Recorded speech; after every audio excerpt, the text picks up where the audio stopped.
All we need to do is to grind a nice heavy camber. Now a scrub plane usually has about a 3-inch radius on it. So I just drew a 3-inch circle on a piece of hardwood, cut that into a pattern, and we're going to use it to mark the blade and then shape it on the grinder. And then this pattern is going to come in handy when it comes time to sharpen the blade. Because we have a secret weapon in our sharpening arsenal, which I'll get to later, you can just do this freehand on the grinder. Now I did set the grinder tool rest to about 30 degrees, but you could just grind it flat. It doesn't matter. Just make sure you dip it in water a lot. Do not overheat your blade. You'll ruin it. Just take your time, get a nice smooth arc right up to the line that you marked on the blade, and then you're all set. Now here's our secret weapon. You remember this baby? We made this in episode 6. It's our modified work sharp sharpening system, and we're going to use that special Tormek jig bar to sharpen the camber on our plane blade. We're going to adjust the bar all the way down, making sure that it's parallel to the disc. And then we break that hardwood pattern back out.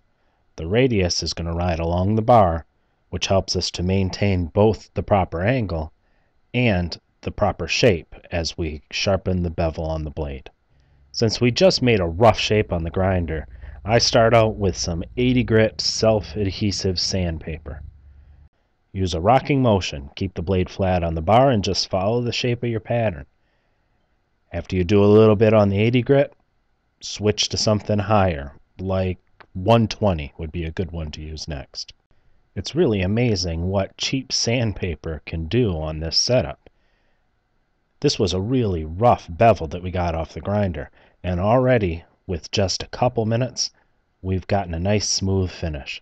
Now it's time to move from that 120 grit right to our black coarse emery compound.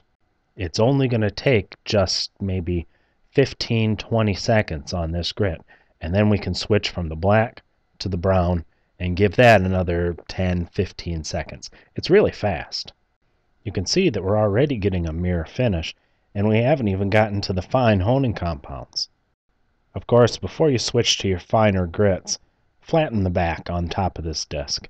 It just takes a few seconds with your white, and then it's time to switch it out again, and you're moving on to red.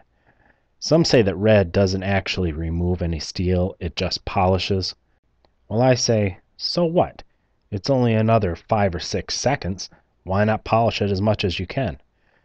Of course, on a scrub plane, you don't really need it to be this sharp. But, hey, when we've got the system that works so well, why not just do it?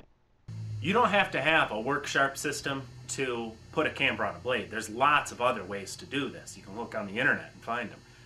But if you do have a work sharp, check out the Stumpy store, because people have been asking us to put the plans for our work sharp system modifications in the store.